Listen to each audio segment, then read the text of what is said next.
Hello, welcome to this meeting of the Cabinet of Portsmouth City Council. Thank you very much indeed for coming, everybody. So we're doing this under the COVID rules in terms of trying to make sure that we are safe, and therefore we're in the council chamber, so we're more safe. Sorry? Oh, I've got a script that tells me what I have to say. Thank you. So I'm Gerald Van Jackson, I'm leader of the council. So we're here and we're trying to make sure that we're safe. So can people make sure that they do cleaning? They clean where you've been when you leave. You've got little wipes to go down and also hand sanitizer. We're in the council chamber, not in the cabinet meeting room, so that there's more space, and people should only be on spots with a green spot. Kelly, are you on the space with a green spot? No. There's one between Ian and Uncle Hugh if needed. And Councillor Hugh Mason. So there's limited public access, but there aren't any members of the public here, so it's just those people who are dialing in. So can you please keep seated throughout the meeting, colleagues? And we're looking forward to it running well. Colleagues, there's no fire alarm expected, so if there is one, please go and meet with Queen Victoria. And this is live streamed, so everybody will be seen.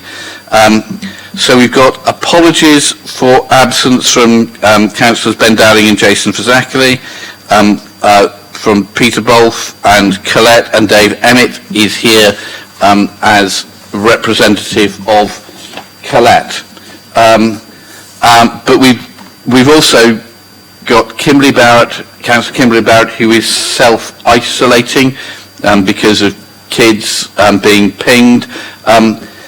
We're trying to get Kimberly broadcast up on the screen above us so that she can gaze upon us, but she's in the meeting.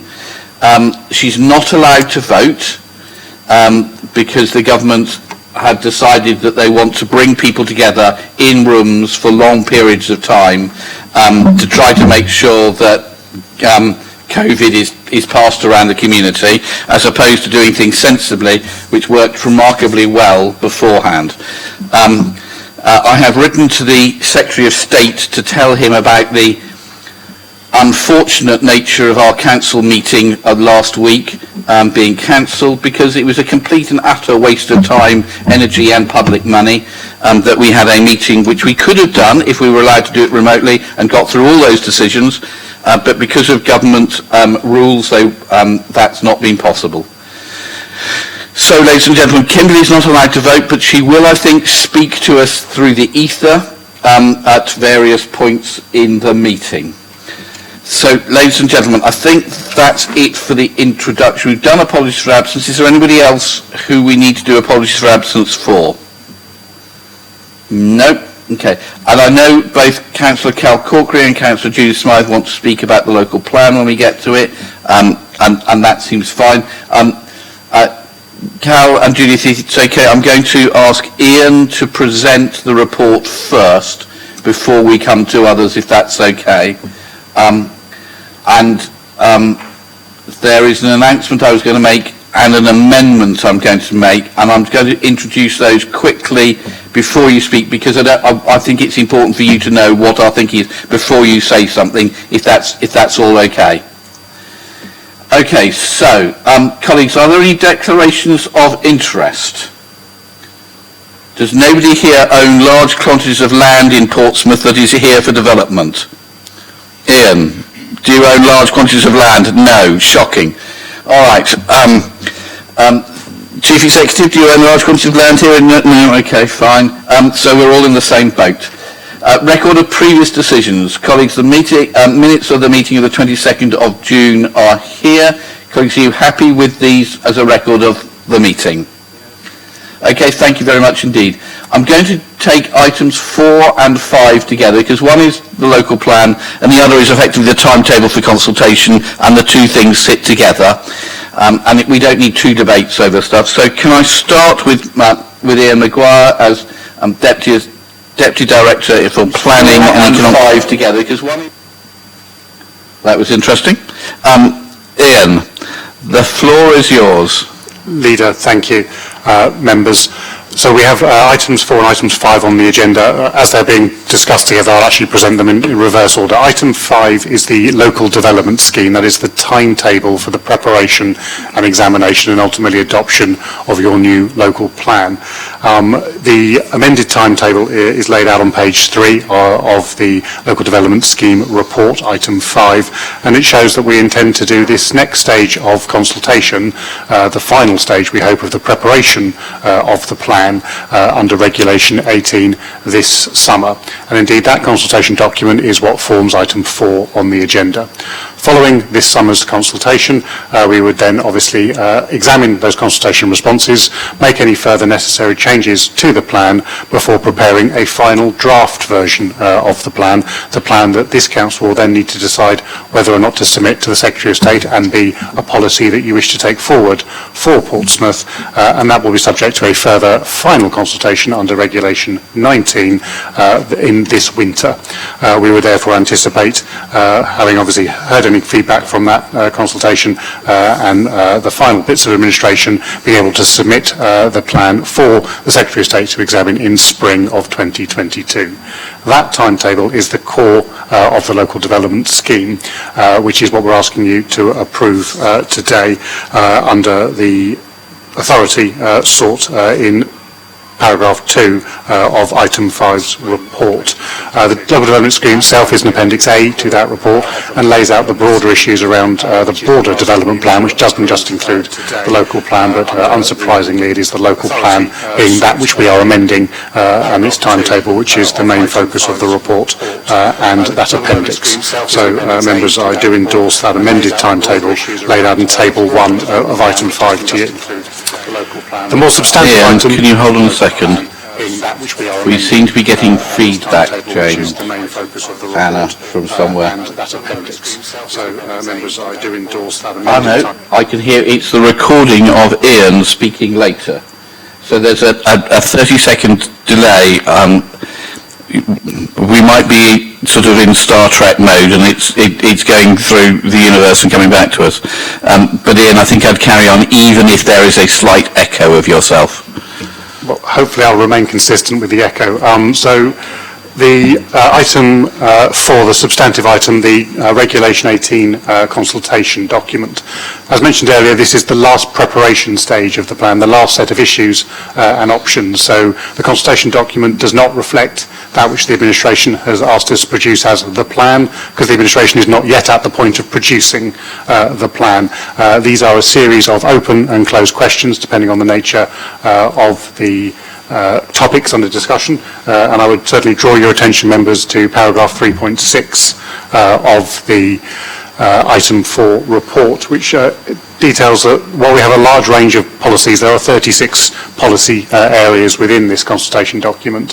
Some are quite open in questions, some are relatively closed because there are little reasonable alternatives to it. For example, policies that promote good design, there is no reasonable alternative to have a policy that promotes bad design. So some are somewhat more closed questions. Some, because of their complexity in nature, are of course far more open, and we seek the opinions of all stakeholders, residents and citizens of Portsmouth, to participate in this consultation. The consultation itself lasts 6 weeks and will be in the form of both live events, individual mail droppings to households within the city, and a quite comprehensive virtual consultation being undertaken in line with the our statement of community involvement, for which there is also an ask for some budget provision elsewhere in this report to ensure that all people can access and participate in the discussion of this consultation document. Members, the consultation document itself is wide-ranging, as I say, 36 policies covering over 47 different consultation questions, has been examined at length with members before bringing it before you today, and as officers we endorse it for your approval and enable it to be subject to public consultation for a 6 weeks period later this summer. I'm of course happy to answer any questions, but that is the core of the document we're bringing before you today. Thank you very much, Ian. And please, could I And I think all of us would wish to record our thanks to all colleagues in planning for having worked so hard on this. It is a tough piece of work to do, and particularly when the government has increased our housing targets so substantially. Before I call for colleagues from the Labour group who want to come in, just so that you know where I am on this, we got an amendment which adds 5 new paragraphs, which I'll read out now. So, so this is to item 4. So the new and Anna, I've got this is in writing, so I can just pass it to you, so you don't need to panic too much. So, new item 4: Cabinet rejects the government's targets of more than 17,000 new homes for Portsmouth. New item 5: Cabinet believes the decision on housing need in Portsmouth should be made by local people in Portsmouth. New item 6: Cabinet also believes that the target cannot be met without significant impact on the protected habitats that surround Portsmouth. It would be wholly wrong for the government to unaccountably require council to cause environmental harm by overriding environmental protection legislation. New item 7.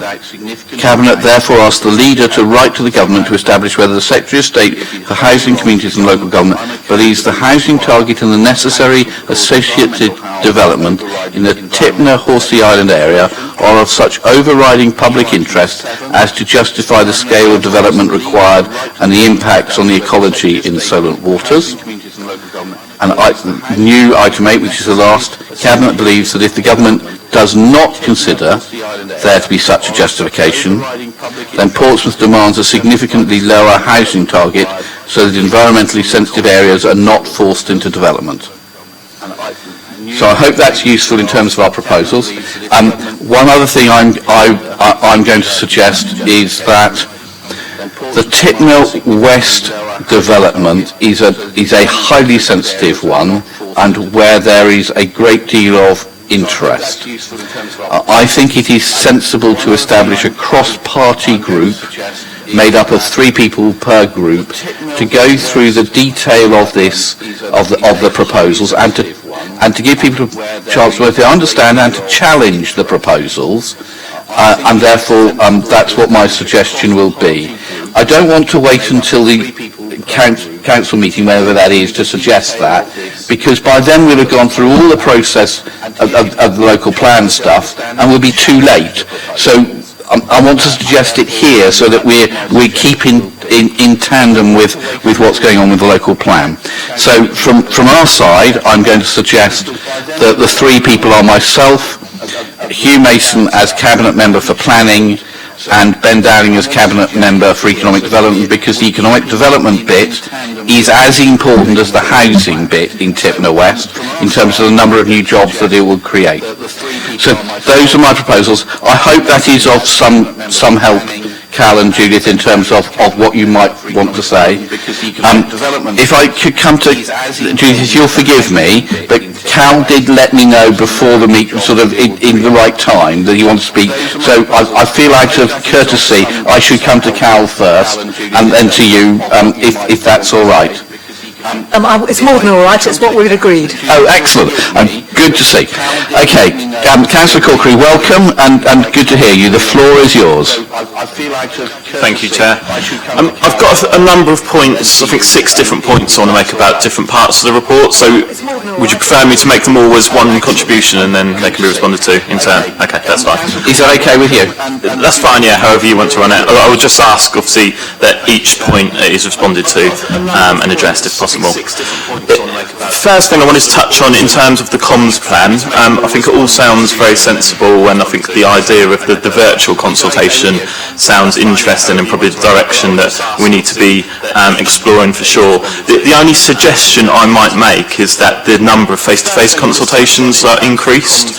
I think 3 across the city probably isn't giving us enough coverage for a council policy of this significance, and my suggestion would be that there should be a face-to-face consultation in at least each of the strategic sites, so the city centre, Tipner, Fratton Park, Cosham, St James's and Lakeside, because they're the locations that are potentially going to have the biggest impact as a result of this policy, and I think it's important that the people that live and work in those locations are given the best opportunity to contribute to that consultation.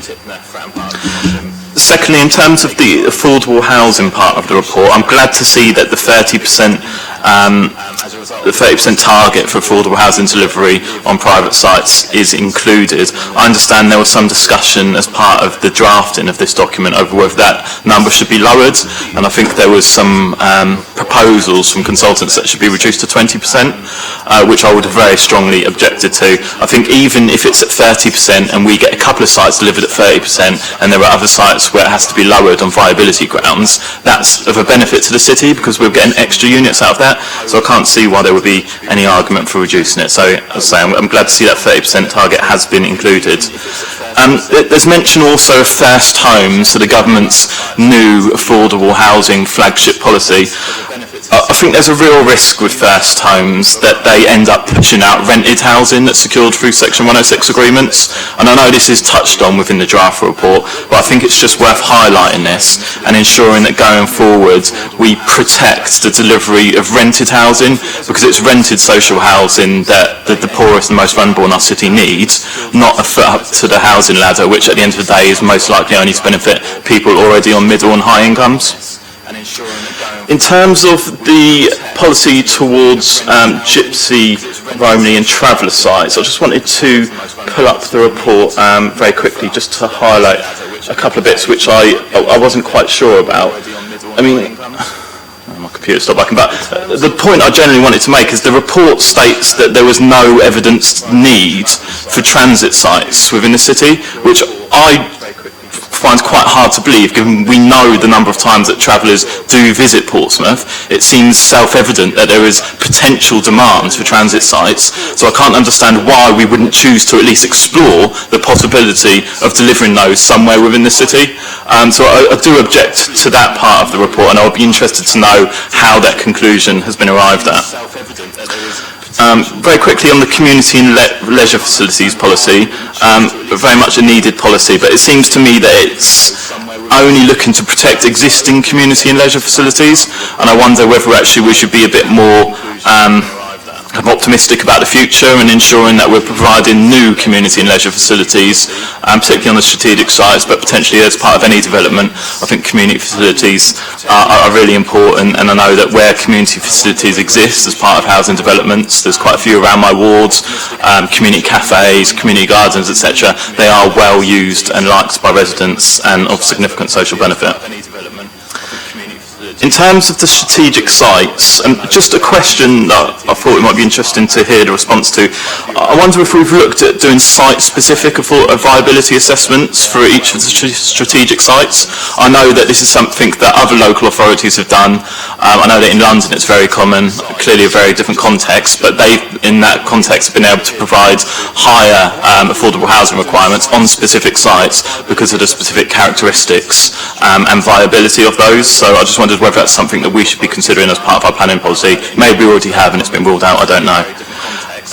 In terms of Tipner, clearly there's not time or kind of space to debate that at length today, and I'm sure there will be further discussions on this, but I think it's just worth touching on a few points. I mean, I'm glad to see that there are now alternatives being considered, because that's not something that was made clear in previous cabinet reports. Maybe they were being considered, but that wasn't in the report and it wasn't discussed at those meetings. So I'm glad to see that those alternatives are now on the table, and I think they should be fully explored, because it seems to me that the current preferred proposals of this administration of the land reclamation and the Super Peninsula are unacceptable in terms of the environmental damage, and they're not even delivering what our city needs in terms of the affordable housing. I know the discussion has been talked about before of 30% affordable housing, and what's the other 70% going to be? It's going to be luxury accommodation that very few local people, particularly on low and middle incomes, are ever going to be able to afford. So I think we really need to push for those alternatives for Tipner, and look at what else can be explored. I am also concerned about the amount of money that has already been spent on the preferred options for Tipner. It runs into the millions and millions of pounds just for consultants' fees. So I appreciate that you're now going to write to the Secretary of State, by the sounds of it, to try and find a way out of that preferred option for Tipner. But what then happens to all those consultants' fees? Have we just wasted millions of pounds on a project that's never going to go ahead? And lastly, I guess it would be remiss of me not to touch briefly on the PCC estate renewal policy. I've got a few kind of specifics about some of the wording and also a more general point. So firstly, Wilmcote House is in Somerstown, not Bucklands, as stated. Secondly, the Landport section talks about the main issues for Landport, at least in terms of planning policy, being poor linkage to the city centre, which I don't quite understand. I'd be interested to hear the explanation of that. I mean, every part of Landport is within 10 minutes walk of the city centre. So yeah, just be interested to understand the rationale behind that. The John Pound Centre in Portsea is described as a new council-led development, built in 2006, probably stretching it a little bit to claim that it's still new, but that's a moot point, I guess. And just lastly, I think the one thing it seems to me that is missing from the policy that potentially could strengthen it is discussion of resident voice and really emphasising the importance of consulting and engaging in meaningful ways with existing residents where estate renewal is going to be considered. I know that in London, for example, Sadiq Khan requires estate ballots where widespread regeneration is going to be considered to ensure that there's buy-in from the local community, and I think that's really important that we're working with people rather than against or to them. So they're the kind of the range of different points that I've touched on. I appreciate it's quite a variety there, but it's a big document. Then thank you. That's fine. Thank you much indeed, Carol. Judith. Thank you, Cal. I mean, you can assume that I would have made those points if I'd been the only one speaking here, and I think they're all very useful to producing a good local plan in the long term. I'd like to touch on one thing specifically, which relates both to the communication plan and to the proposals for Tipner East, particularly the new development on the reclaimed land. I do think we need to be able to incorporate into the plan and probably into the consultation attention to the very serious objections and fears about that development that are being expressed by residents. I've had a number of conversations with people and they're all really coming out with the same pattern of concerns. I do note paragraph 6 in this piece of paper, that's very helpful. This is the piece of paper we've all just been given, and I also note the amendment that you put forward, Chair, which is very important, and I fully endorse, and so do all of us, the need for a review by the Secretary of State about whether the 17,000 target is the right one. We're right behind you on that and are willing to help push that consideration through very enthusiastically. Well, if we're going to have to accept the need for some housing there, though, I do think that both in the consultation and in our plans, we need to pay attention to the wider environment. We need to stress the attention to sea defences, the environment and birds, to a greater extent that's in the document already. The gains that are made by doing the sea defences as part of a new development, the historic buildings, pollution from the land contamination issues, and the question of affordable housing that Councillor Corkery has rightly raised.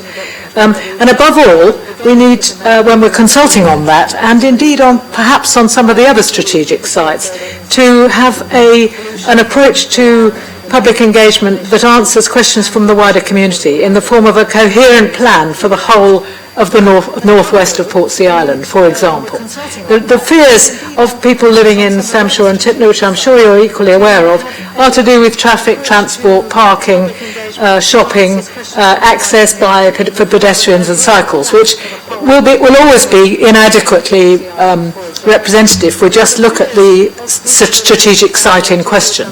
We need to start looking at the wider neighbourhood and how that will benefit from the overall development. And I think we don't do that enough. It's there to some extent, but it's not there enough.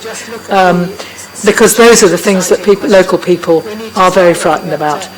I think we obviously need to provide the site for new marine industries, but perhaps that shouldn't be the first thing in the report, in some of the proposals that I've seen. So yes, that need for a consultation on the wider sub-area when we're looking at strategic sites, I think would be a very useful step in the right direction to getting more effective and possibly more positive public engagement out of this, and a full consideration of the wider impact of these strategic sites. But there are lots of things that are very welcome in the document. I think the emphasis on biodiversity, the reality we've got about HMOs, and the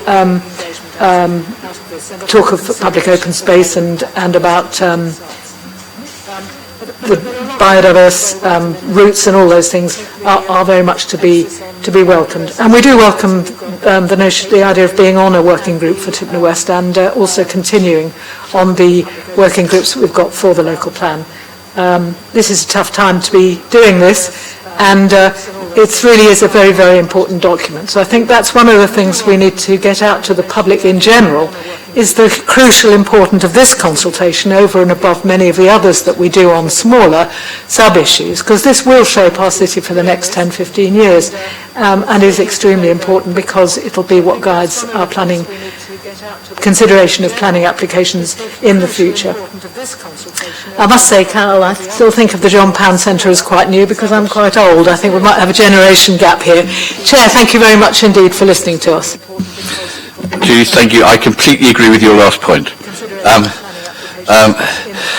So thank you very much for that. Councillor Hugh Mason, as Cabinet Member for Planning Policy, this is your baby. Yes, it is my baby. A general introduction, and then I'll try and address some of the points which have been made by Councillor Corkery and Councillor Smythe. The important thing, I think, going out to consultation is that people, when consulted, should look at the plan as a whole, not as a set of separate possibilities, picking and choosing, because this is an integrated plan for the future of our whole city, where the decisions on one issue will certainly affect the things which we can do on in other places and on other issues. Now, it's open for people to consider options. It is important to say that this is not the take it or leave it, which effectively you have with Regulation 19, which will come later. This is Regulation 18. When we're looking at the whole, yes, but we're also looking at the various parts of it. And I think that there are a number of difficult bits in it, especially anything which is new. People will always be concerned about new developments. And here in this plan, we have a large number of new developments. I don't think anybody could say this administration is without aspiration, looking at questions on the city centre, on Cosham, on Tipner. We are faced with challenges, and we need to consider the implications of the various options which we have in front of us. So that's the general introduction.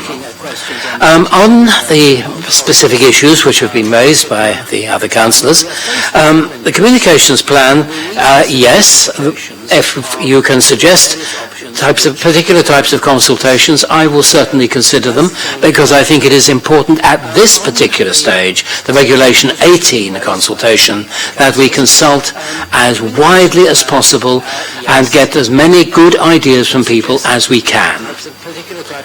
On the affordable housing, I think it is worth noting that we haven't virtually never been able to get 30% affordable housing, where we've tried to demand it, which has always been challenged, and we've always been overturned on that. But I would agree that we need to keep it at 30%. We need aspirations, but I think we have to be realistic in knowing that in this city, where land is very expensive, that we may not be able to get 30%, let alone the much higher level that I would wish to see on all sites. I think one of the great things about the Tipner development is that this will definitely have 30% and will, if possible, have more. You mentioned the travellers' sites. We have over the years looked at the travellers' sites many, many times. But in this crowded city, I think it is worth remembering that travellers' and showmen's sites require much greater land availability per family than does ordinary housing.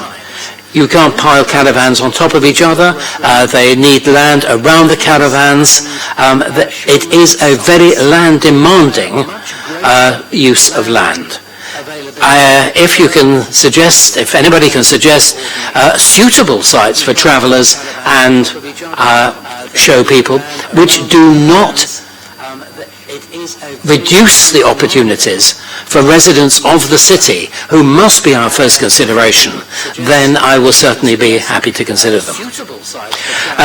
Community leisure was mentioned. I think that look at what we're planning for Cosham. This is the type of thing we're doing. In Cosham Community Centre, as I said in Council a couple of months ago, is very important to us.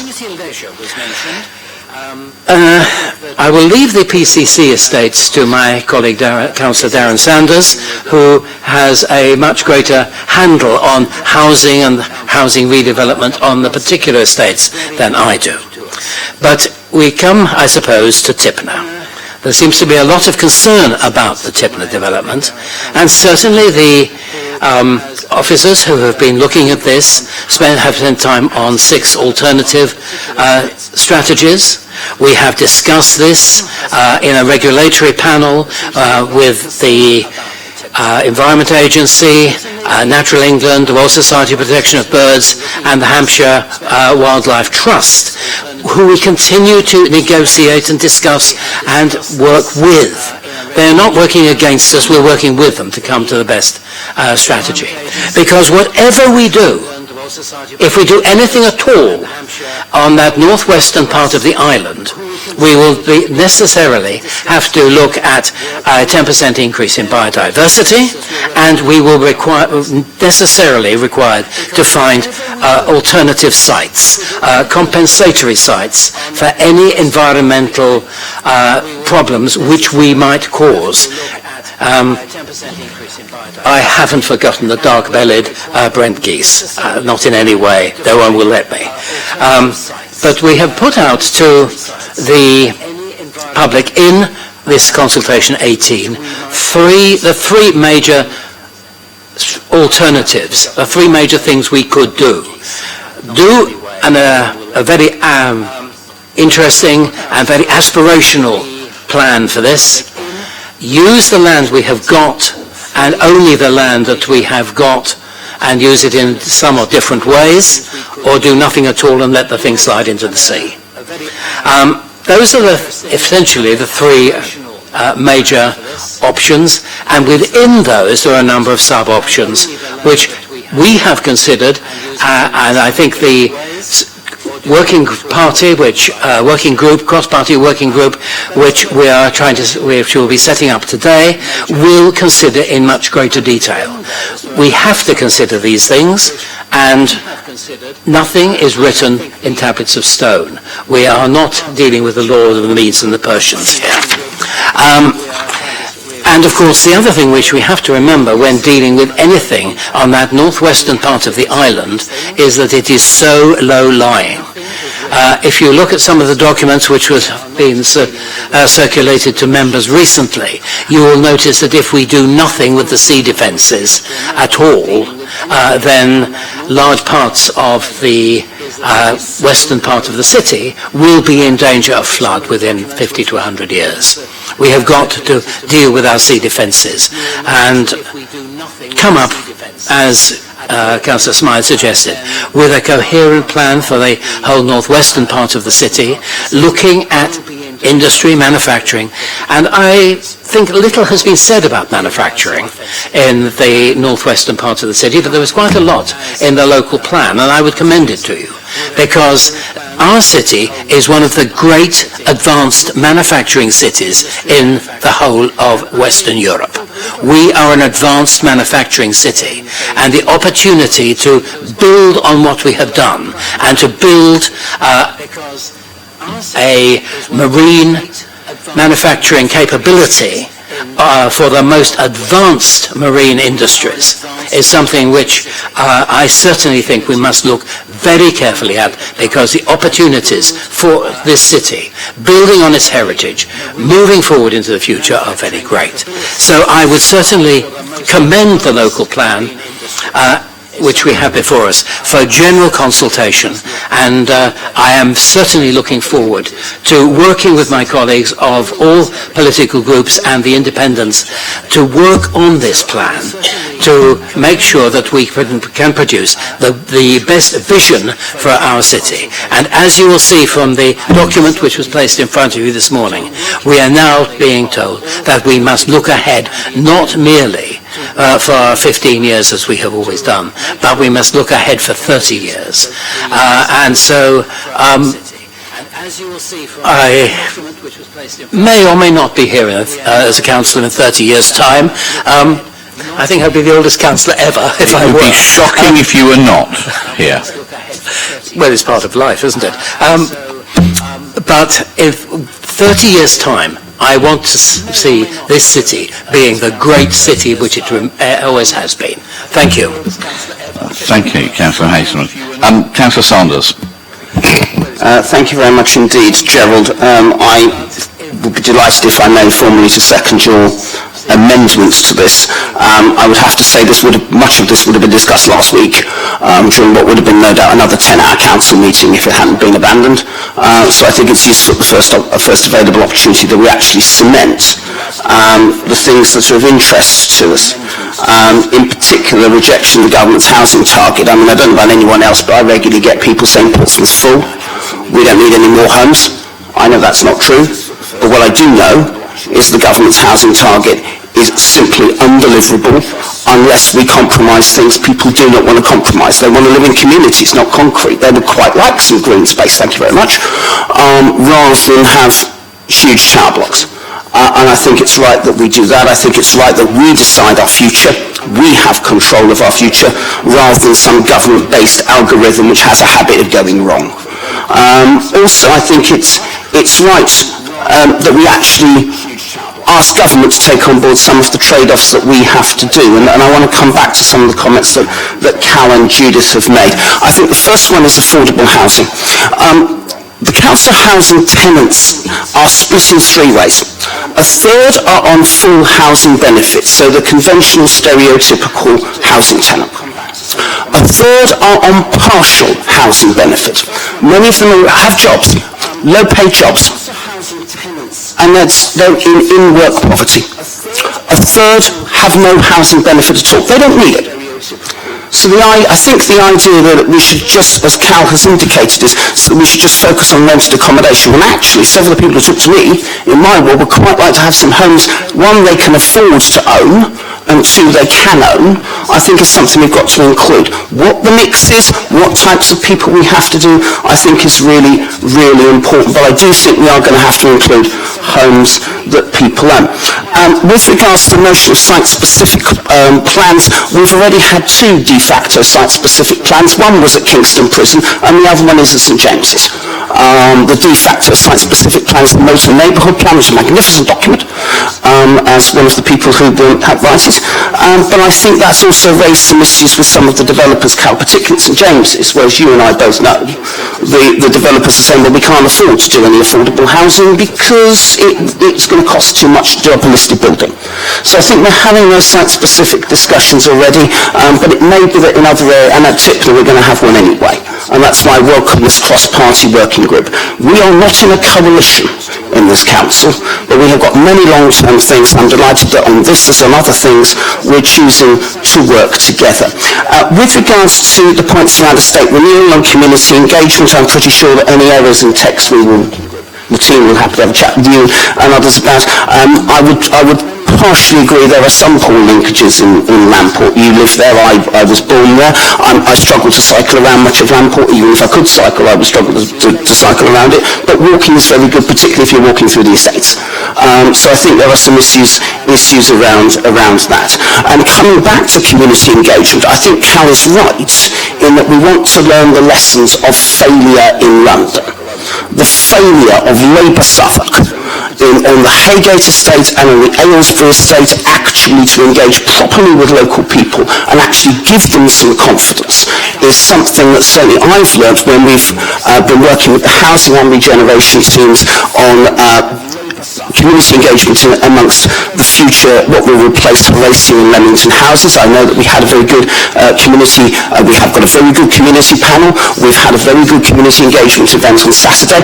I certainly want to learn the lessons of the failure of Labour councils in London to actually involve local people. I think the other thing that's clear from this plan is this is not the Lib Dem plan for Portsmouth. No decisions have been taken. The only decision that has been taken is the government decision to build more homes than this city can cope with. That is the only decision that has been taken, and I'd be interested to see the outcome of this.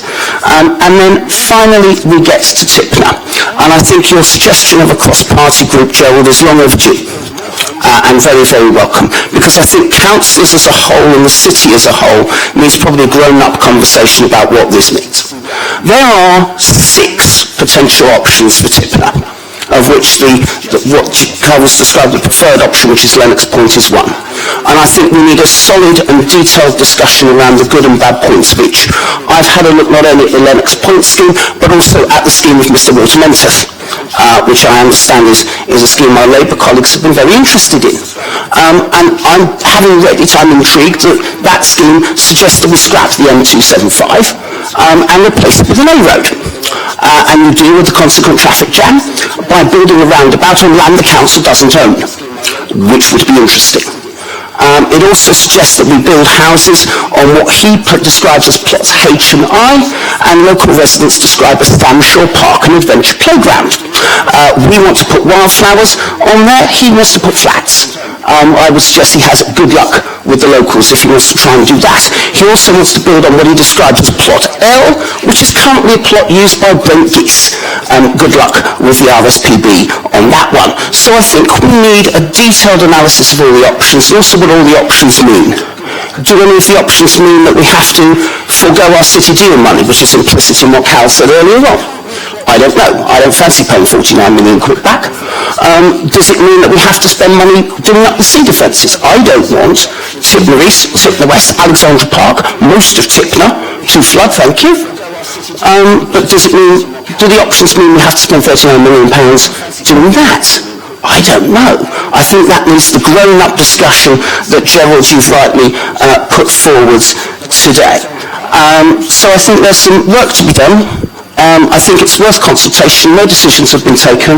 And I think for the council on Tipner, as well as for the city as a whole, some grown-up discussions will need to be had over the next few months, and I'm delighted with this amendment that we're able to take it, and a grown-up discussion in particular with government as to whether they will lower the housing targets to something this city can sustain rather than a government-based algorithm in London believes is good for us. Thank you, Gerald. Thanks very much, Darren. Anybody else like to come? Of course you can, Carl. Thank you, Chair. It was just a very quick point on the Gypsy, Romney and Traveller policy contained within the document. Councillor Mason talked about the lack of sites within the city, which may or may not be the case, but that's not what it says in the report. The report talks about the lack of needs for sites, and then justifies not looking for sites because there's no needs. Now my question is, how has that conclusion been arrived at? Because it doesn't seem to make any sense. And I'm sure Ian can cover some of the points that may not have been covered elsewhere. So Ian, do you want to cover some of the answers? I think there's been a fair number where there's been answers to them, but if you could pick up some of the rest, and that would be one specific one. Certainly, if you wish, I'll just rattle through the points that Councillor Corkery raised. So the comms plan suggesting additional face-to-face, obviously we'll speak to the portfolio holder. I'm sure that can be done. Affordable housing, I think, has been discussed. The difference between first homes and rented accommodation, I would only just note the government's national planning policy community guidance requires us to do a significant proportion of affordable as first home, so our hands are somewhat tied around that point. Gypsies and travellers, again, obviously you made the specific concern around the demand for transit sites. Gypsy and traveller accommodation assessments are very different to other strategic housing needs assessments because there is a big overlap between demand as in terms of choice and need. While people need homes everywhere, gypsy and travellers need a specific type of home and they are, by their very definition, more transient and moving spaces. The specific reference, as you raised earlier, around transit sites is a further point. A transit site is in many ways more of an amenity than a home. A transit site is a stopping place on a usual or habitual route as groups of gypsy and travellers move around the country, where they would stay for only a limited period of time rather than making their permanent home. Again, of course, gypsy and travellers and permanent homes are a mixture, and different parts of that community and different people indeed within that community have different approaches to permanence. But transit sites are very much that amenity. It's a space where they'd stop sometimes for one night, sometimes for a couple of months as they move across seasonally around the country. Our assessment undertaken by Opinion Research Services identified that there was no need for any transit provision because historically there's a very low number of unauthorised encampments, which is the key indicator that there are gypsy and travellers moving through the area. So our evidence doesn't suggest there is a need for that. You mentioned community and leisure facilities. You're quite correct that the policy questions drafted around there are very much around retaining existing ones. Because this is a dense urban area, we're not creating really any new communities. The Tipner opportunity is of the scale of a new community, but obviously would need to be integrated with Stamford and the surrounding communities as well. So the key issue is very much for us to retain the existing community facilities and then use community infrastructure levy and the council's own capital programme to, of course, improve community facilities for our existing communities as they expand. Where, and Tipner is a good example, though the same thing applies in the city centre, where there is significant opportunity for more homes, those individual policies make individual reference to new community facilities, obviously proportionate to that growth. Site-specific viability appraisals, yes, we have done appraisals of those as the process has gone, as well as the global appraisal for the plan. We do know that one set of sites, the Tipner site at the most dense option, is capable of achieving 30%. Pretty much all of the other strategic sites are not in terms of their viability appraisals. So if we were to set individual percentages, they would be below the aspirational number that's currently in the plan. Though, of course, as always, these are iterative works. They'll be worked up as we go through into Regulation 19. Alternatives to Tipner, I think, have been discussed in length. And then the state's renewal policy, again, I think that has been discussed. And just to be clear, and because we don't wish to be unfair to the Landport area, the concern raised in that policy around connectivity is very much the fact that we have very large highway, very large road network issues, which are a barrier to people on a more active travel, cycling and walking, to move from the residential areas through into the amenities of the city centre. So while they are geographically, of course, very close, you've got to cross some pretty large roads and some pretty unattractive spaces, and it's improving that opportunity, which is a major driver for potential renewal and indeed the ongoing maintenance and improvement in that part of the council's estate. I believe they were the points raised. If there's anything else, of course, we're more than happy to speak to you outside the meeting.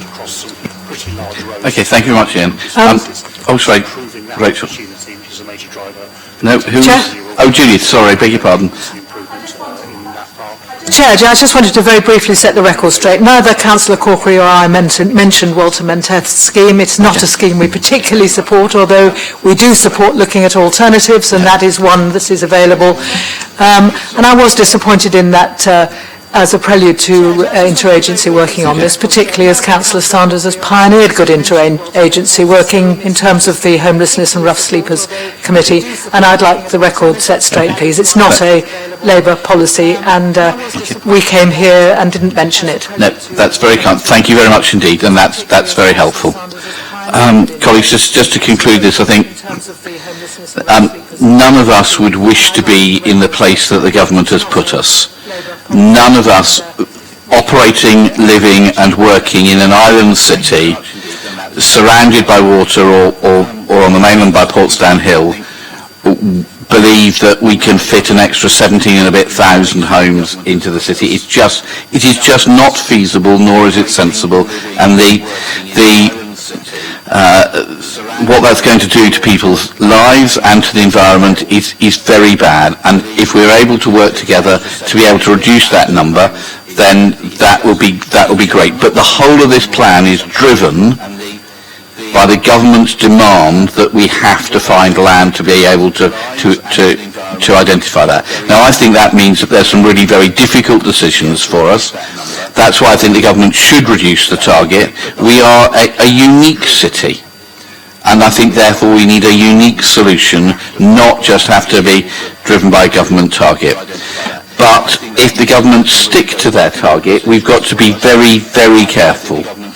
Because if we come up with a local plan which is incredibly tempting, that doesn't hit what the government demands of us, then the government has the ability to come in and take over our planning and remove the protections we've put in for green open space that is so important in a city like this, and also employment land. We don't want people having to drive out of the city to get to work.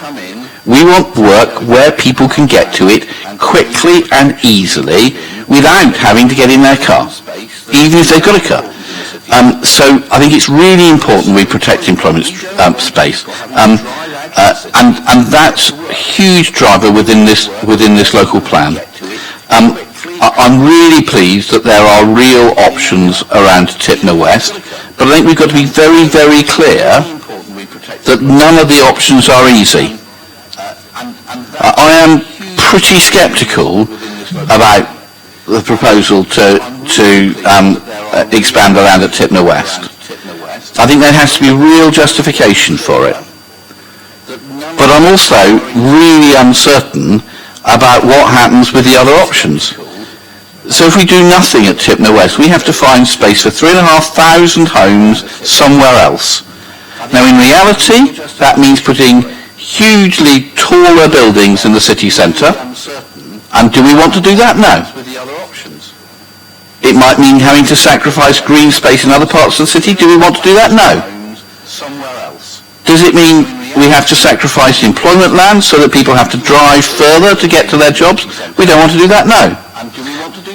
So there are a series of very difficult things for us to talk through, and to see if we can come to a common solution, because we need to be clear, this won't be a cabinet decision. All of us together, across the council, across all parties, will have to work together to find something that works for us. So I think we are very open-minded about what happens at Tipner West, and there are real options for people to choose from. And actually there might be another option that nobody's thought of, that's not in the plan, that somebody else wants to bring forward.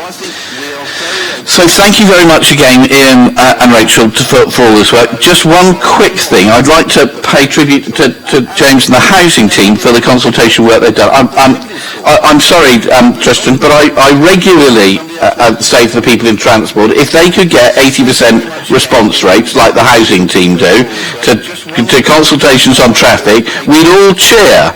I think the housing team do an extremely good job with that, and there are things for all of us to learn. I know the transport team work really, really, really hard, and they're having to work with huge numbers of people, so it's not viable to do what the housing team do and go and knock on everybody's door. But it would be, but I think it's right to record our thanks and praise to the housing team for the work they do. So, colleagues, it's with a bit of a heavy heart, I have to say, that I recommend that we send this out. I would have preferred a very different plan to be coming forward, a plan where we could have had higher levels of affordable housing, a plan where we could have had lower levels of development, and a plan which supported more jobs in the city. But the government pushes to do what we have to do, and we have to work within those boundaries. So, colleagues, in terms of items 4 and 5, colleagues, are you happy with the amendment put forward by myself and Darren?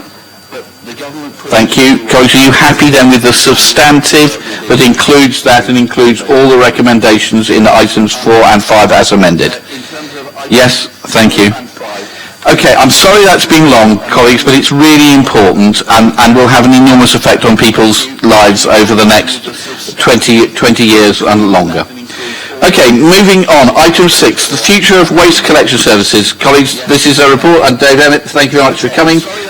Quick introduction from Dave, and then we'll come to Mr. Ashmore. Thank you, Leader. Good afternoon, members. The proposed report I'm bringing forward today is to update the Cabinet on the options for future waste collections in the City. The report has 5 recommendations. These are that the Cabinet note the likely outcomes of the Environment Bill, and in particular the requirement for a consistent set of materials to be collected, that the Cabinet agree with the principle of the provision of a twin-stream recycling collection system rather than a curbside sort system, and delegate authority to the Director of Housing, Neighbourhoods and Building Services to develop a detailed plan for implementation of a twin-stream collection service in the City. That the Cabinet note that delivery of the twin-stream collection system is dependent on the outcomes in the Environment Bill, agreement by the waste disposal partners on the provision of a materials recovery facility to enable twin-stream collection, and agreement from other Hampshire waste collection authorities to deliver a twin-stream collection service, and to note that a further report will be brought to Cabinet with a business case for the provision of a new materials recovery facility later this year, and that the Cabinet agree for a further report is brought to Cabinet for a decision to agree a final specification for the twin-stream collection service ahead of the implementation.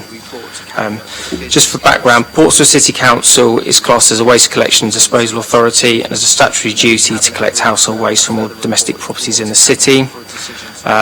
You will all be aware of the current collection systems and bring banks that are on offer in the city.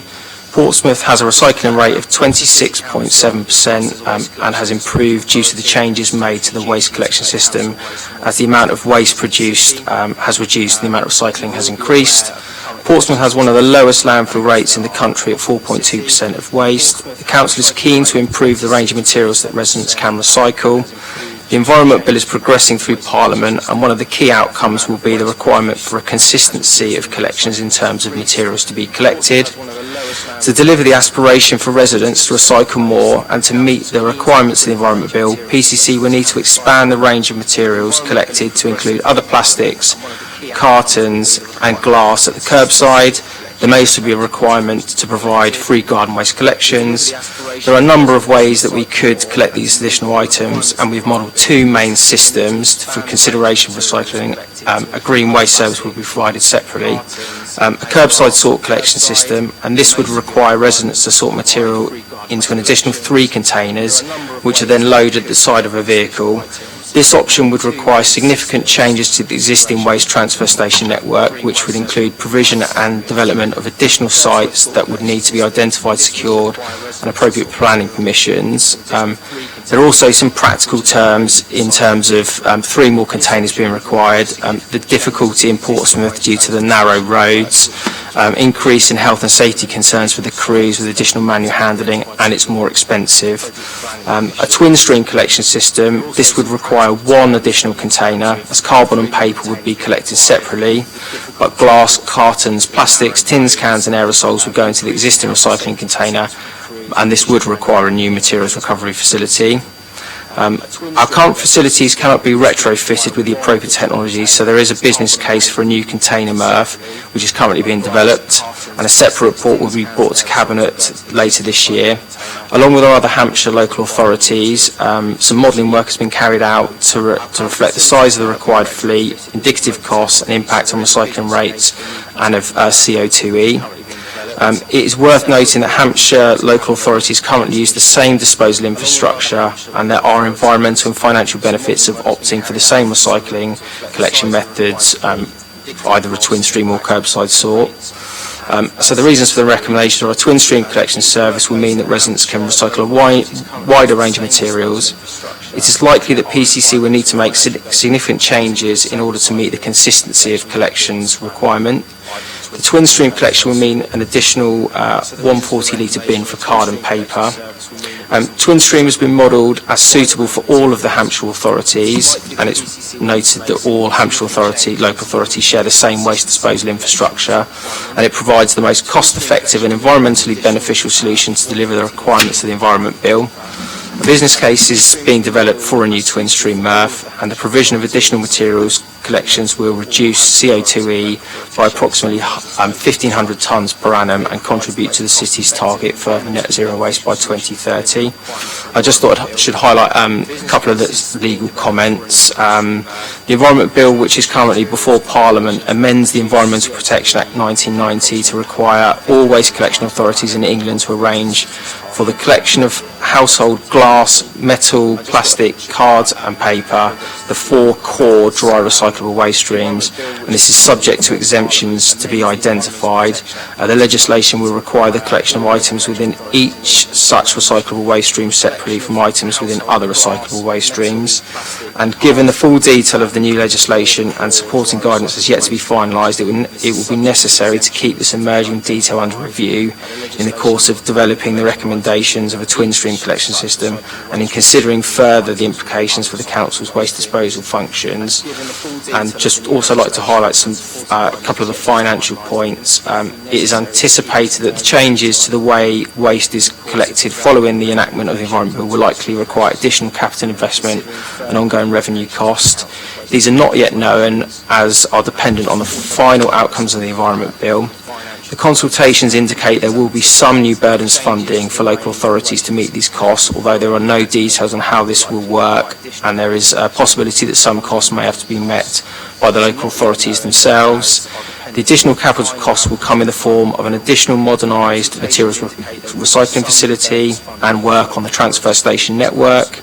The Council has already, in their approved capital programme, set aside £4.84 million for a single materials recovery facility funded from unsupported borrowing on the basis that this investment will lead to a reduction in disposal costs. An amount of £4.125 million has been added to the approved programme funded from unsupported borrowing for the replacement of the existing fleet. Thanks, David.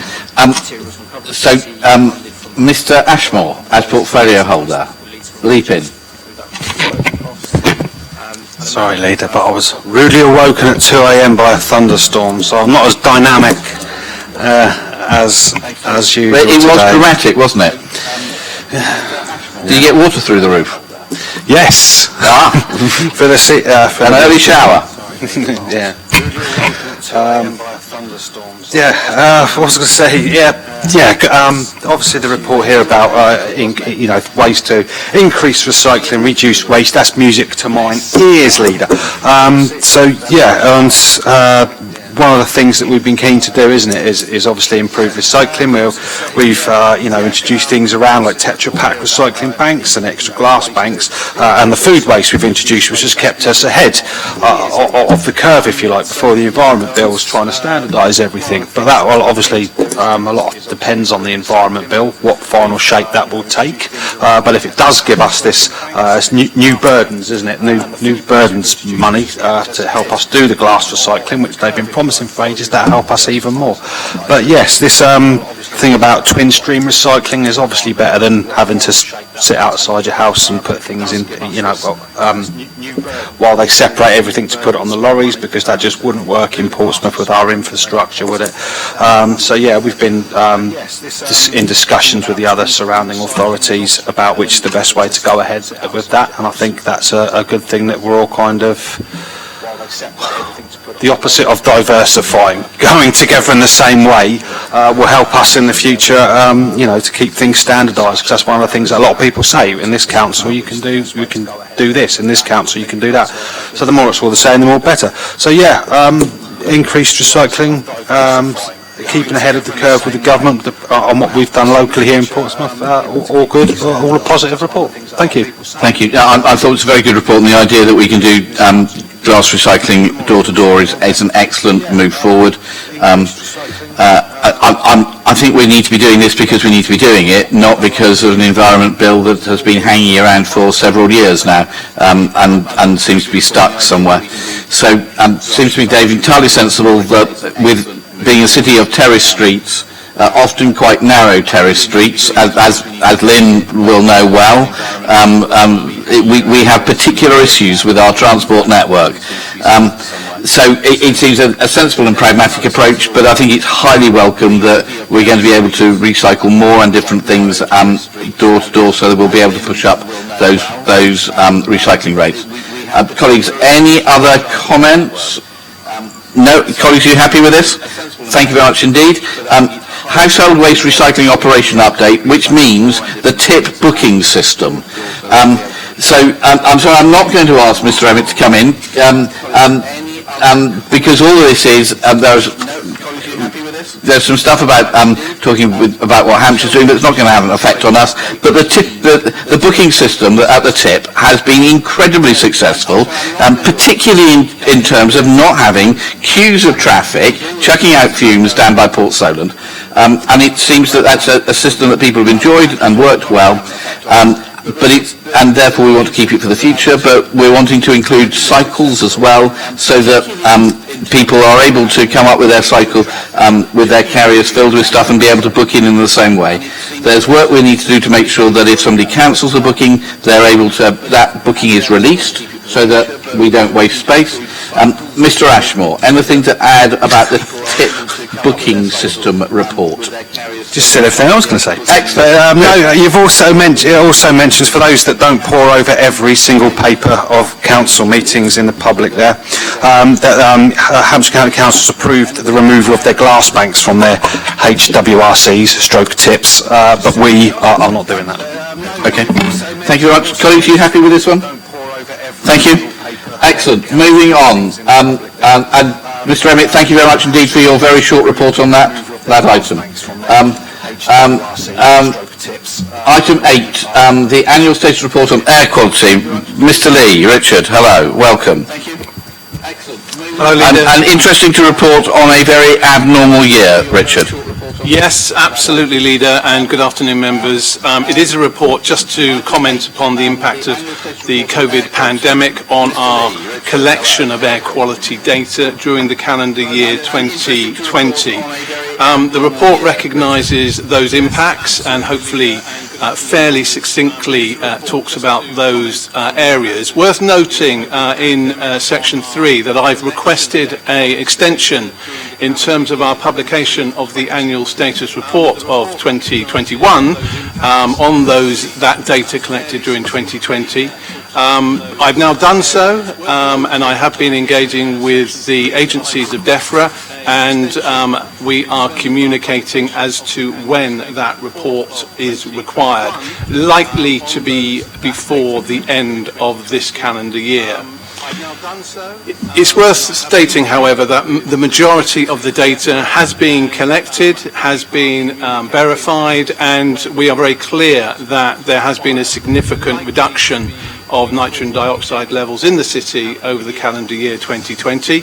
I have provided some provisional levels, which we have I presented in Table 1 of the report, and there is only a handful, less than a handful, probably 4 or 5 areas in the city where we are currently exceeding the national air quality objectives for nitrogen dioxide on the annual average. The report goes into some detail as to why the COVID pandemic will have impacted upon the levels. Primarily, this is about mobility and a reduction of traffic on our roads, rail services, aviation, etc. So I won't go through all those details. It's really important that that activity, however, is acknowledged, or that reduction in activity, and therefore we need to be careful about how we communicate within our annual status report about those impacts moving forward. Clearly, when I'm creating the annual status report, I will comply with the new technical guidance produced by the government to dictate to me how I do so. And effectively what we will see this year, as a result of last year's monitoring, is that the 3 or 5 year trends will significantly change as a result of the reductions we've had in nitrogen dioxide last year. And therefore we shouldn't react to those trend lines when we see them, and we shouldn't consider revoking air quality management areas, or indeed considering the geographical extent of the clean air zone, etc. These results are likely to increase as we move forward to collecting the data this year and publishing it next year. So it really is a year in isolation, 2020, and therefore my summary really of this information report, that we have to be very careful about how we communicate this unusual year to the readers, and ask them to treat the conclusions of the ASR with more caution than usual. I'm very happy to take any questions, Leader. Thank you very much. I know Kimberly will want to come in a moment, but there is slight technical problems with, I think she's hearing us about a minute after we say anything, so there might be a bit of a pause, but Mr. Ashmore, this is your portfolio. Thank you very much. Yes, it is. As usual, as I always say, a very comprehensive report by Rich there, and it's been what do you call it, a year in isolation, isn't it? It's very dangerous to make any kind of judgments based on last year when we were in lockdown for a lot of the time, or most of the time there, so obviously the NO2 levels are down. We can't say a huge success. The NO2's gone down. I'm the most successful cabinet member ever. It's in isolation, so I'm glad that it's you've said we've got to treat it as that, and it's in there for the reader to understand that. But it does need reminding that there are obviously areas in exceedance, and we're trying to tackle that through various means. And it doesn't mean that we can say that because the NO2 levels were down, we need to challenge the government's idea of the clean air zone there. We have to go through it. We're trying all we can to make the air clearer here. In regards to the other things that I know that Councillor Stagg's been doing with the transport there, it's all part and parcel of it. And even the housing, of course, with the solar panels on it, carbon reduction, but it also helps with the anti-pollution. Yeah, there's a lot of things we're doing. The report is very clear on what it is, what it isn't, and obviously with the COVID affecting everyone, this is no exception. But yeah, before the COVID pandemic, we were on that downward trajectory that we wanted to see as regards to exceedances. So yeah, we'll hopefully carry on with that positive work. Thank you very much. Okay, Kimberly, do you want to come in? Before the COVID pandemic, we were on that downward trajectory. We now have a 60 seconds buffer while it goes live. I think it's rather like they do on phone-ins, etc. On the radio, there's a buffer so that they can remove expletives if anybody says them before the world hears. Kimberly, are you there? Come in, Kimberly. She was saying she's having voice live. I think it's rather like they do on phone-ins, etc. On the radio, there's a buffer so that they can remove expletives if anybody says them before the...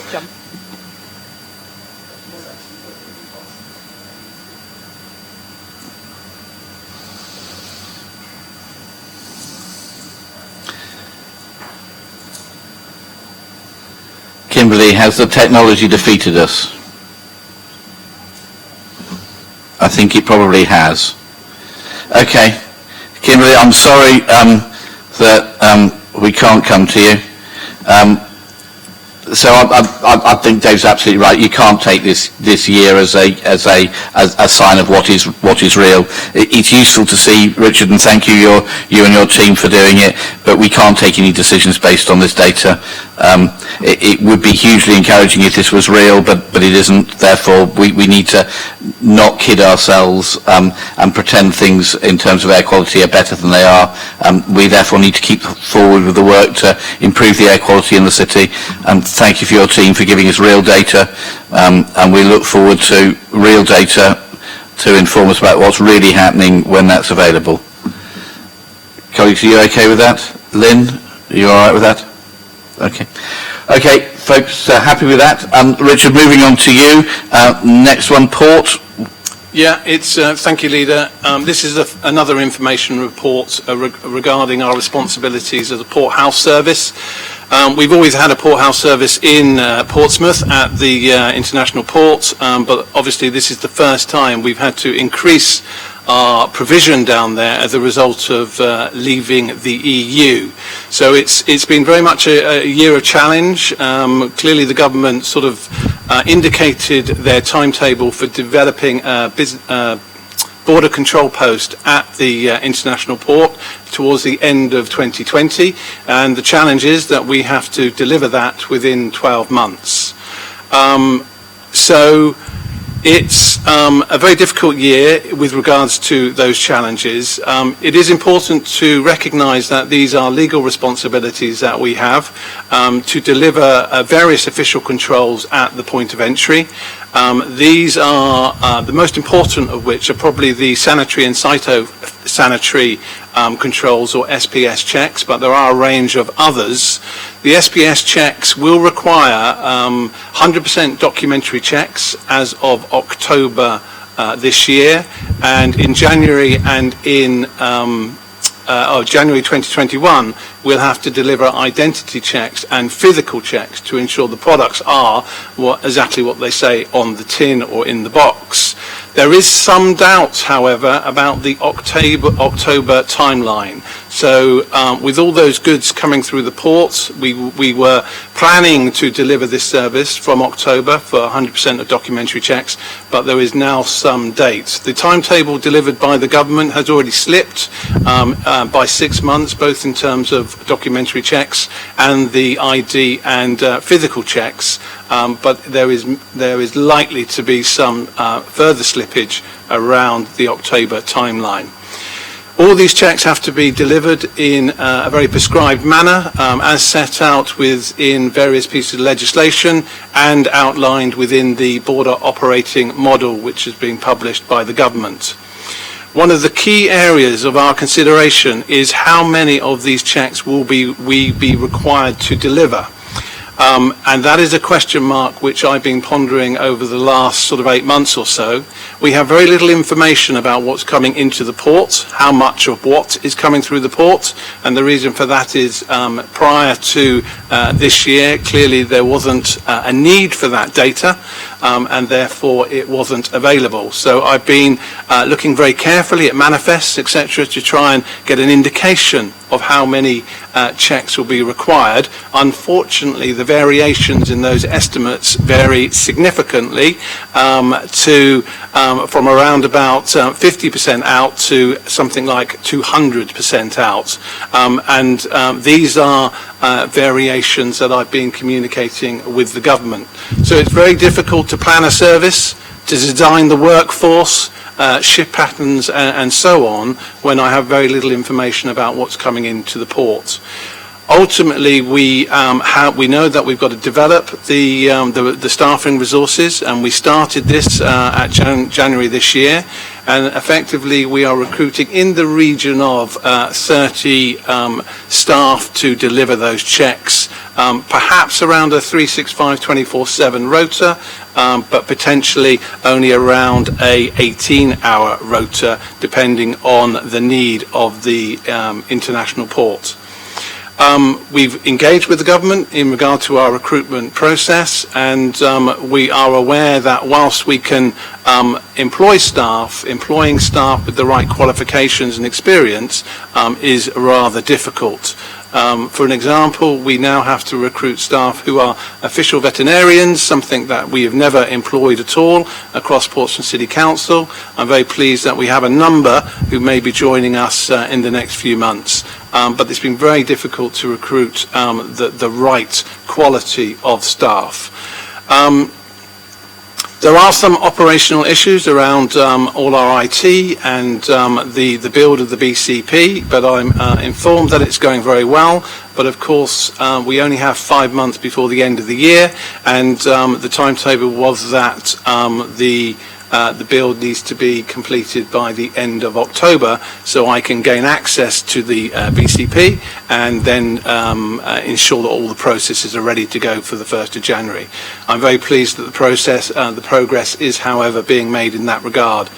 In terms of funding this moving forward, I have been engaging with the government. They originally provided us with about £500,000. Our estimated staffing costs for a calendar year are in the region of £2 million. The premise being that the official controls can be supported by a cost recovery mechanism, so agents bringing their goods through the PIP will suffer a charge for delivering those official controls. I reiterate the problem with delivering a full cost recovery mechanism is that we don't know how much product is coming through the port which will be liable to an official control. And that's why the report details towards the end in some considerable information about the estimates that I'm making as to how successful we will be in financing the Port Health Authority from a full cost recovery mechanism, and I've indicated that we may have a shortfall in the region of £1 million. All of that is very difficult because of the degree of estimation that's been involved. But we will know more as we go forward. We'll know more when we deliver those documentary checks, potentially from October, and clearly we'll know more from January when we're at the port and we are looking at vehicles and delivering those official controls. So in summary, we've had a significant year of challenge, but we remain confident and optimistic in regard to our direction of travel. Our predictions of readiness are being discussed with a wide range of government agencies and a network of other port health authorities, and whilst the financial security right now is questionable in regard to those estimates, we are working on those, and we will engage with the other PHAs nationally in respect to that. And I have some confidence that we will be at the port in November. We'll deliver the controls from October and from January, but I can provide no absolute certainty in regards to our readiness at this point in time. But obviously I remain optimistic. Thank you. Happy to take any questions. Richard, thanks very much indeed. I think there must be considerable concern that there's a £2 million cost here that's going to fall on somebody. Does that fall on local taxpayers here in Portsmouth? Does it fall on national taxpayers with the government picking up the bill? Or does it fall on firms and consumers if we get cost recovery back? And that will mean prices are higher in shops, or costs will be passed on in different ways. So I think that's a real concern. I'm pleased that we're getting on with it, and it's good to see the BCP being built just north of the Portico building on the M275 on the way out of the city. The bit I've got a question about really is when we put in the bid to build the BCP, one of the things we talked about with government was the need for somewhere for animals in terms of them crossing the channel to and fro, and the government said that wasn't something that was necessary because it was covered elsewhere. I understand the government have now spotted that there isn't anywhere else that's going to do this, and that the only places in France that are doing it are Saint-Malo and Cherbourg, and therefore if British farmers are going to be able to export animals, and this is not for slaughter, this is for exporting animals for breeding programs, both import and export, to be able to drive up the quality of herds, that they have to effectively do it through Portsmouth, and they're back talking to us now. I hope when we are talking to them that we're making it very clear to them that they have to do this at their cost completely. We don't have any money to be able to do this, but that we're happy to cooperate to be able to support British farmers in their wish to be able to move animals across the channel in a way that they've done very safely for the last 40 years.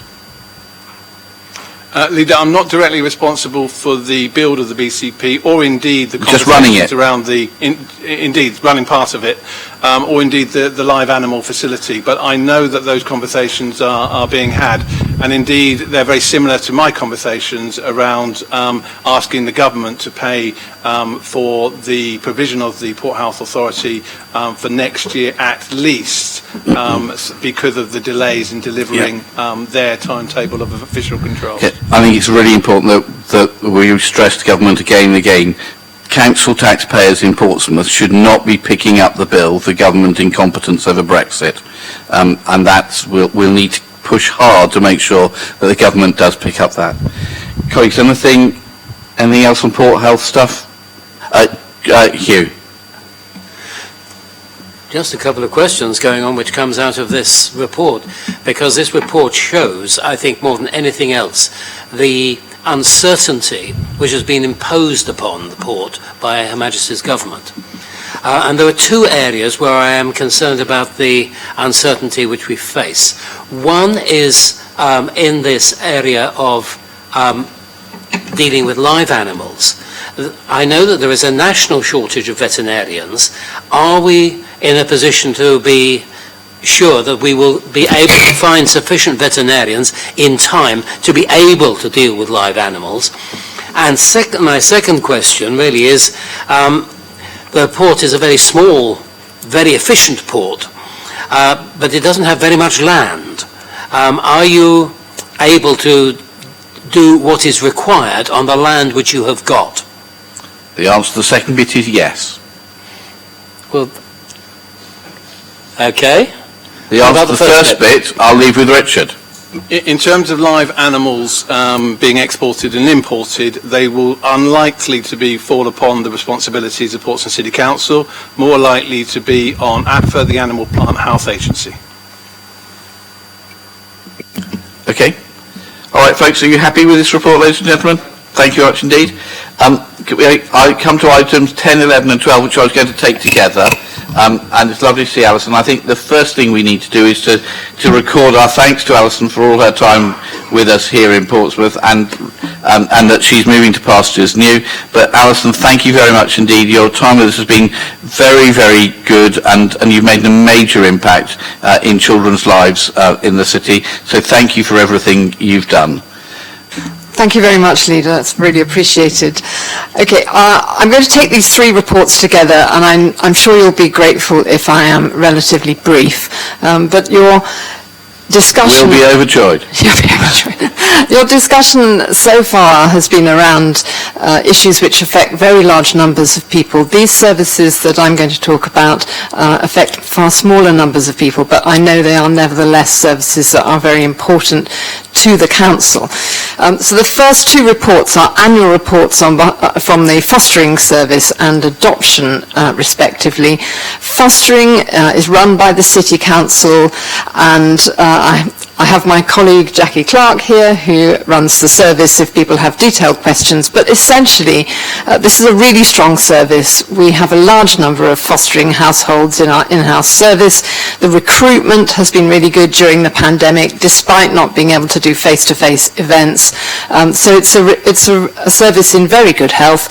In fact, during the pandemic, we were able to innovate by introducing the Mockingbird model, 3 different constellations, the third of which was implemented, in fact, last weekend, which provides a really refreshing model of care for children in which they're grouped as a satellite of a group of carers around a home hub, and they have overnight sleepovers instead of respite, and everything is much more normal and really good, and we've had fantastic feedback from children. That's all I'm going to say about the fostering report. Adoption was a very strong service under the City Council, but then as part of the government's regionalisation policy for adoption, we worked with Hampshire and Southampton and the Isle of Wight and put together Adopt South, which we've now had running adoption for us for over 2 years, just in our 3rd year now. And it's been very successful. Children are being adopted by adoptive parents nearer to Portsmouth because we're not competing with the other authorities, and we're able to recruit a larger pool of local adopters. And the quality and range of adoption support that's offered has also improved, and all our timeliness is very good. So it is, again, a really positive story. The third report is again for information, but we just thought it would be helpful to bring to your attention, firstly, a major national development, which is an independent review of social care, the whole of it, that the government put in its manifesto in 2019, but actually has implemented at the beginning of this year, and the interim report of this independent review was published in June. And the report before you looks at the key analysis in that report and talks about the broad response we might want to make, and I'll come back to that. But the other thing we really wanted to do is just share with you the history of the developments in social care in Portsmouth, which actually resonate pretty strongly with what the independent review is recommending.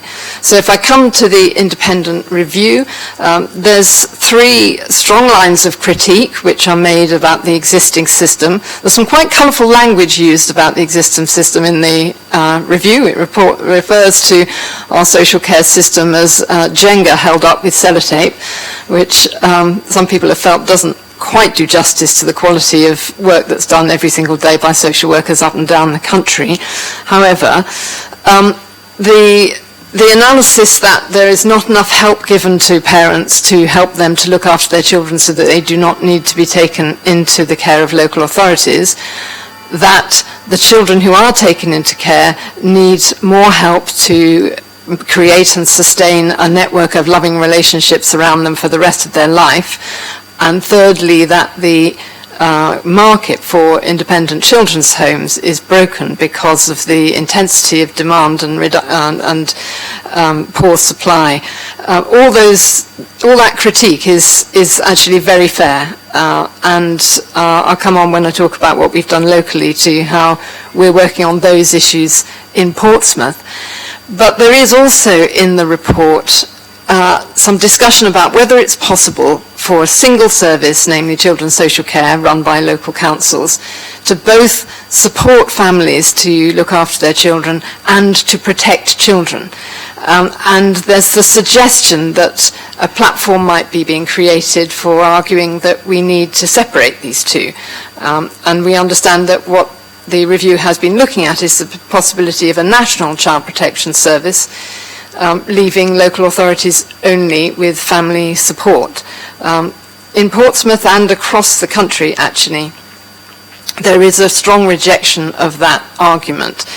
We believe that we can and indeed must continue to do both of those things together, support and challenge, and that actually to be effective in our social care service, we need both to be done. The family safeguarding initiative that we've implemented here, thanks to the investment by the administration, is a way in which we can do both safely, and we propose that the response we make to the report makes that really clear and elaborates it. And in fact, I've been encouraged recently by signs that the review team are quite interested in looking at the kind of models we've got here as an alternative to that kind of structural solution. So if I just then come to what we've been doing locally, following the inspection in 2018, we were looking at how we could both improve the quality of the service, but also make it financially sustainable. And financial sustainability is obviously a really key thing for children's social care. We're immensely grateful for the investment which the administration made, an additional $7 million into the baseline budget, but we absolutely need to be able to live within that. So the report goes through the key things that we've been doing, and I'd really draw your attention in particular to maintaining early help, so help for families which comes before they go into the social care system. And the targeted early help system which we developed in 2016 is going really well, really strongly now, and absolutely vital that that's maintained. Then the Family Safeguarding Initiative, which has brought adult workers to work alongside, and what I mean by adult workers is professionals who are expert in the needs of adults as opposed to children, working to support parents to deal with their own issues around mental health, substance abuse and domestic violence in particular, and to help them look after their children. That's something which we've been able to introduce during the pandemic with people working virtually and face-to-face, and has already kept a number of children out of the care system. Really, really important for us to do that. I've referred to the Mockingbird initiative in foster care, which is designed to keep our foster care placements stable and prevent us having to use the expensive residential care market. On that market, we are working with West Sussex and Kent to do a really innovative piece of joint work with providers of children's social care and residential homes to do something better at a better cost and more sustainable. There's a lot of information in the report. I'm really not going to go through all of it, and I did say I would be brief, but I think it's really important for Portsmouth that we continue being on the cutting edge of innovation, and I really do think we are actually, and we've had feedback recently from peer reviews that we are, because it's the way to keep families together, do the right thing for children, and also keep the council's budget sustainable.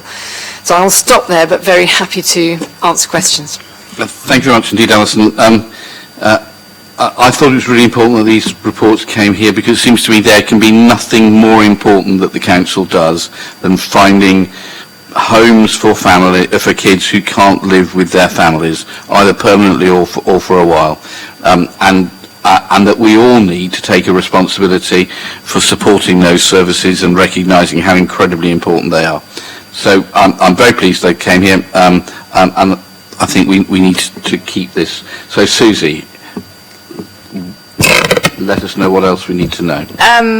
I'm actually going to repeat a couple of things. It's quite funny because a lot of what Alison said, I've written a couple of notes down, which is probably testament to the close working relationship. And also, I was going to start by saying what you said, Gerald, that I know this meeting has been long, but actually what could be more important than actually these reports and changing the lives of those people. So thank you both to Jackie and also to Alison for the reports and for coming along. And actually, I think we do need to, based on real evidence, make a strong case back to government during this independent review about what can work. And I think we've got a lot to be proud of here. And I think the most important thing is that whilst, let's be honest, sometimes in local government with cuts and everything, we look at financial sustainability, but actually what's driven this is actually what is better for children. And that has always stayed central to what we've been doing, and I think that's really important. And for me, the most important thing about this is the belief that families can actually help themselves with the right help, and that should go to the heart of everything that we do. That actually we give people second chances, but actually we all need help sometimes in life, and actually sometimes these families just need that help. The earlier we can do it, the better. We know that. I often say to Alison, I wish we could just stop the stream, go upstream, and then invest all that money there. But we can't do that. We have to serve the families who are in great need at the moment, whilst trying to prevent those situations in the future. And I think we've gone a long way with the investment, as has been mentioned, to actually get a model that works.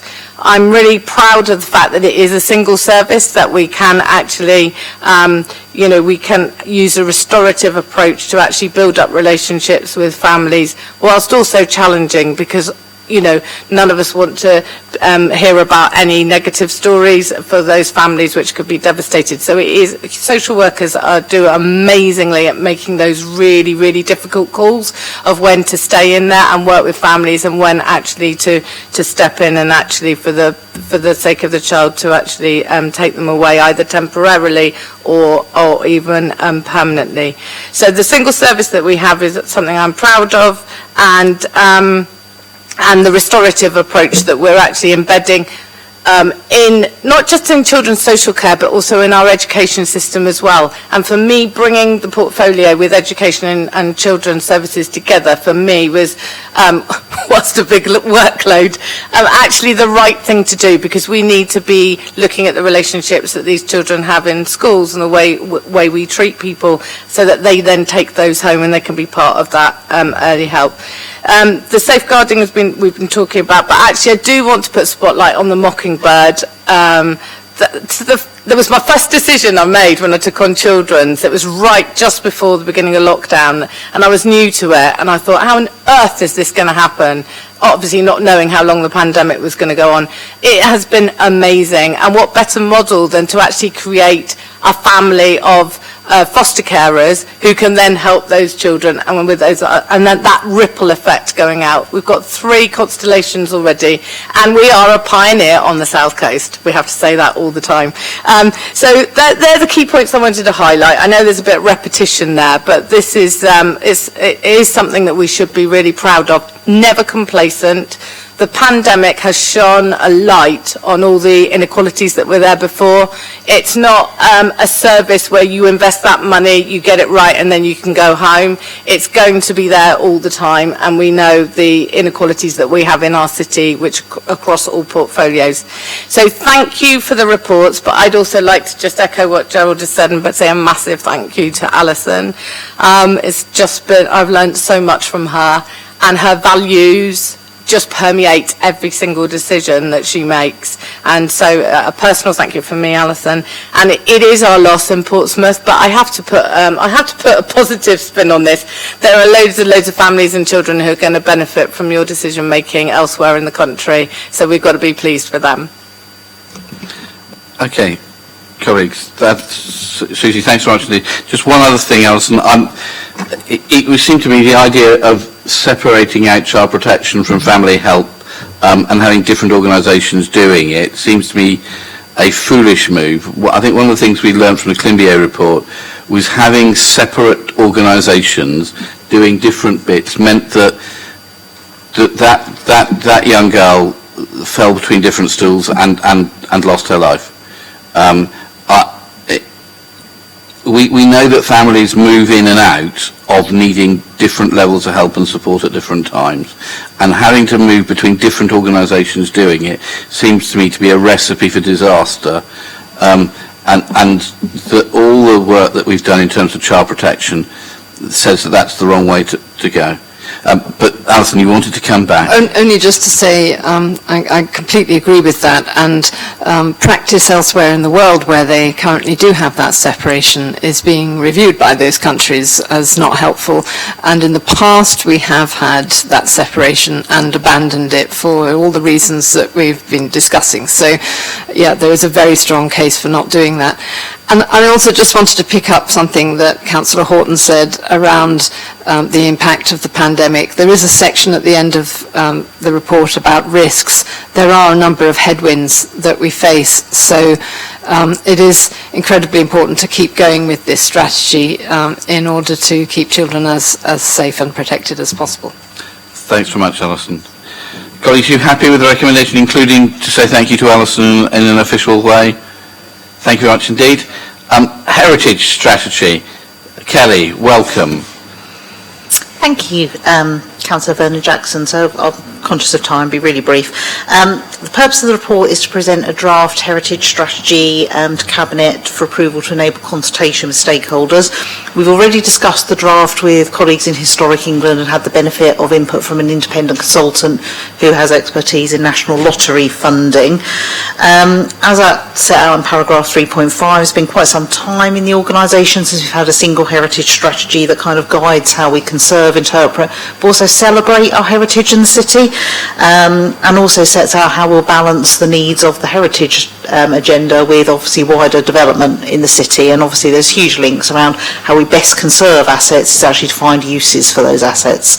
We're also looking at how we consider the role of non-built heritage in the strategies, thinking about cultural heritage but also the amazing stories in the city. as set out with, there are lots of partners that have an interest in this, so we really want to have quite an extensive consultation and get all their ideas and thoughts on that strategy. So, yeah, just looking for approval to take this forward. Thank you. Thank you very much indeed. Councillor Mason, as a cultured person, or actually, as we should say, possibly part of our heritage. Yes. I have to say, Uncle Keith, I was at a Lib Dem conference a while ago, and I saw two former councillors standing outside the Liberal History group stall, and I did ask them whether they were there as exhibits, which they weren't pleased about. But anyway, it's... Well, Chairman, as a member of the heritage of this city, a couple of things. First of all, I think that it is worth noting that there can be very few, if any, cities of our size in this country which have such a huge built heritage as this city does. And it is right that we should consider it here. First of all, it's got tremendous economic value for the city. We attract a large number of visitors. Secondly, and equally important in my view, is that the heritage which we have in this city makes this a good place to live. This is a good place to bring up children, it's a good place to live and to be part of an ongoing heritage. It is also, I think, right to review it at the present time. I welcome this document because we need to see how, in the future, we use our heritage. We've got conservation areas, we've got locally listed buildings. Nothing can stand still. Everything has eventually a long life, although I suspect Stonehenge might go on for a year or two more. But everything has a limited life, and we need to check that we are using what we have got properly. So I very much welcome this. The only minor point I would make is that reading through this, there are one or two places where the wording is equivocal, and I think it might give people the wrong impressions. And there were one or two, I did notice, very minor errors, which I think need to be corrected before it goes out for publication. But I welcome it going out for publication, and I think it is the right thing to do at the present time. Thank you. Thank you very much. I'm sure if there are any drafting changes that need to happen, Kelly will be very happy to take them on board. Councillor Darren Saunders. Just a couple of brief points of congratulations for two people who aren't here. Firstly, Councillor Ben Downing, who we know sends his apologies as the portfolio holder, and also Councillor Lee Hunt as the Heritage Champion. We've had a Heritage Champion in the city since 2016, and I note that in the short time Lee has been that champion, he's been very keen to develop something along the lines of this, and I'm delighted it's taken 5 years, but I'm delighted it's here. And I think Lee and Ben's enthusiasm for this should be noted. Thank you, Gerald. Thank you much. Anybody else? No? Colleagues, are you happy with the recommendations? Thank you very much indeed. Kelly, please don't run away. I need to see you afterwards. I have a small present for you, which is unconnected to the heritage strategy. Okay, item 14 falls because that meeting hasn't taken place yet, and we'll come back to the next meeting. Item 15, Treasury Management Outturn Report 2021-22. Chris, are you going to wow us? I'm not sure about that, Leader, but I'll give it my best shot. So this is, actually the title is wrong. It should be 2020-2021. So does that mean we might not take it and we can go away now? I'll be as brief as I can. So this report fulfills my obligation to report to you and to the Council on the Treasury Management activities of the previous financial year. And just very, very briefly, Appendix A sets out the cost of those Treasury Management activities, which is in the sum of 32 million, so not insignificant. And Appendix B reports on the Treasury Management limits and indicators that were set out in the Treasury Management strategy that you will have approved the previous March. Importantly, the Council remained within all of the limits that it was set, and therefore the Council has operated appropriately. Happy to take any questions, Leader. Well, I think it's only appropriate to remit our thanks, Chris, to you and your team for managing the finances so effectively and so well, and recognise the amount of money that you and your team bring into the City Council by successfully managing the finances so that we're able to protect services from cuts, which we'd have to do if things were not run so well. So thank you very much indeed. Chris. Thank you, Chair. Thank you, Chris, and the team.